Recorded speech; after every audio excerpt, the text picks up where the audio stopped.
Assalamualaikum dan salam sejahtera. Tajuk pelajaran kita pada hari ini ialah Recognize Round Off. Recognize Round Off.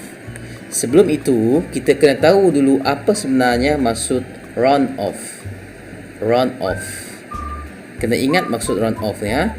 Round off ni maksudnya ialah bundarkan. Round off maksudnya ialah bundarkan. Saya guna analogi yang mudah untuk awak faham, iaitu lompat ke puluh atau ratus atau ribu dan sebagainya yang terdekat.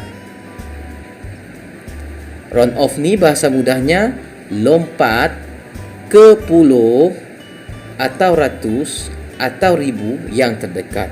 Tetapi untuk tahun 1 kita hanya belajar lompat ke puluh sahaja dulu. Untuk tahun 1 kita hanya lompat ke puluh sahaja dulu. Yang ratus dan ribu ni kita belum belajar lagi. Jadi kita fokuskan lompat ke puluh. Apa sebenarnya yang maksud melompat ke puluh ni? Untuk mengetahui maksud lompat ke puluh ni, saya tunjukkan kepada kamu satu gambar yang mudah supaya kamu faham. Okey, baik. Tengok gambar ini. Budak lelaki ni, katakanlah tiba-tiba hujan. Kalau hujan, mestilah kita nak cari tempat untuk berteduh. Budak ini mesti pergi ke rumah yang terdekat. Okey. Dalam visual ini, yang mana lebih dekat dengan budak ini? Rumah ini yang saya labelkan dengan A ataupun rumah yang ini saya labelkan dengan huruf B. Sudah semestinya budak lelaki ini akan pergi ke rumah yang terdekat. Itu analogi kepada bundarkan. Untuk dalam bentuk nombor pula, katakanlah budak yang dibulatkan ini berada di titik 13. Berada di nombor 13. Di manakah puluh yang terdekat? Sebab di arahan round off to the nearest 10. Bundarkan ke puluh yang terdekat. Sebelum itu kita kena tahu dulu yang mana puluh. Daripada senarai-senarai nombor yang tersenarai pada garis nombor ini. Macam mana kita nak kenal yang mana puluh? Caranya ialah kamu kena sebut. Sebagai contoh, 10, 11, 12, 13, 14, 15, 16, 17, 18, 19, 20. Nak menentukan nombor itu ialah puluh, ialah nombor tu disebut dan di akhirnya ada bunyi puluh. Sebagai contohnya kita sebut 10. Ada tak perkataan puluh kita sebut? Maksudnya 10 ialah puluh. Kalau kita sebut 11 pula, ada tak perkataan puluh pada 11? Tidak ada perkataan puluh pada 11. Jadi kita tandakan tik pada 10. 11 tak ada puluh, 12 tak ada puluh, 13 tak ada, 14 tak ada, 15 tak ada, 16 tak ada, 17, 18 tak ada, 19 tak ada. Kemudian 20. Ada tak kita sebut puluh? Yes, ada. 20. Maksudnya puluh yang terdekat untuk kita pilih kat sini ialah nombor 10 dan juga 20. Jadi budak ini berada di titik 13. Sekarang ini kita tengok di mana puluh yang terdekat dengan titik 13. Kita kira 1, 2, 3, 4, 5, 6, 7.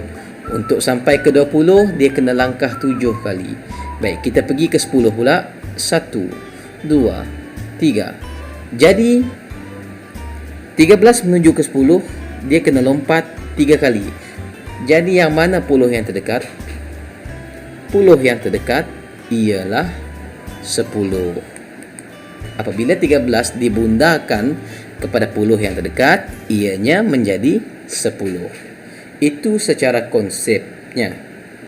Baiklah, setelah kita mengenal konsep, kita cuba menjawab soalan yang terdapat pada buku teks. Pertama sekali kita kena baca soalan. Help the rabbit to get the carrot. Round off 22 to the nearest 10. Kita kena tolong arnab ini untuk mendapatkan lobak. Round off 22 to the nearest 10. Bundarkan 22 ke 10 yang terdekat. Baik, kita tengok dulu dialog yang terdapat pada buku teks. Which carrot will the rabbit choose? Yang mana carrot yang akan dipilih oleh arnab? Kemudian lelaki ini jawab, carrot at hole 30 is far. Carrot yang berada di titik 30 ini jauh. Carrot at hole 20 is near. Carrot yang berada di titik 20 ini lebih dekat. Itu maklumat yang diberikan kepada kita. Baik, kita dah belajar macam mana nak mengenal puluh. Puluh yang terdapat di sini ialah 20 dan 30. Dan arnab tersebut berada di titik 22. Jadi yang terdekat di sini ialah 20. Jadi jawapan kepada soalan ini ialah 22 is nearer to 20 than 30. 22 dekat kepada 20 berbanding 30. 22 rounded off to the nearest 10 becomes 20. 22 apabila dibundarkan kepada puluh terdekat, ianya menjadi 20. Kerana 22 berada dekat dengan 20. Baik, soalan yang kedua. Soalannya berbunyi, round off 67 to the nearest 10. Soalan ini ianya minta kepada kita untuk round off 67 to the nearest 10. Dia nak kita bundarkan 67 ke puluh yang terdekat, melompat ke puluh yang terdekat. Sebelum itu, kita tengok dulu garis nombor. Kita boleh mengenal pasti yang mana puluh yang terdapat pada garis nombor ini, iaitu 60 dan 70. Soalan dia nak kita round off 67 to nearest 10. Dia nak kita bundarkan 67 kepada puluh yang terdekat. Sekarang ini jelas dan nyata bahawa 67 ini lebih dekat kepada 70. Jadi 67 apabila dibundarkan kepada puluh yang terdekat, ianya menjadi 70. 67 dibundarkan kepada puluh yang terdekat, ianya menjadi 70. Baik, kita tengok B. Round off 65 to nearest 10. Kehendak soalannya ialah bundarkan 65 ke puluh yang terdekat. Okey. Ini special sikit sebab 65 berada di tengah-tengah. Sebagai contoh yang lain, katakan kat sini ada 70, kat sini 75, kat sini ialah 80. Kita nak round off 75 ni kepada puluh yang terdekat. Boleh tak kita pilih 70?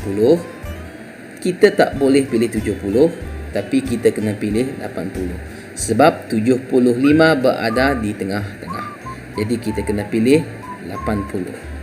Jadi jawapan kepada B ini ialah 65 is located in the middle of 60 and 70.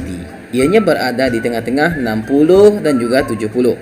65 rounded off the nearest 10 become 70. Kita kena pilih 70. Kenapa? Sebab ianya berada di tengah-tengah. Jarak di antara 65 dan 70 ini ialah sama. Jarak 65 ke 60 juga sama. Jadi kena pilih 70. Itu saja daripada saya, supaya kamu mendapat manfaat daripada video yang dihasilkan. Saya doakan supaya kamu berjaya di dunia dan akhirat. Assalamualaikum warahmatullahi wabarakatuh.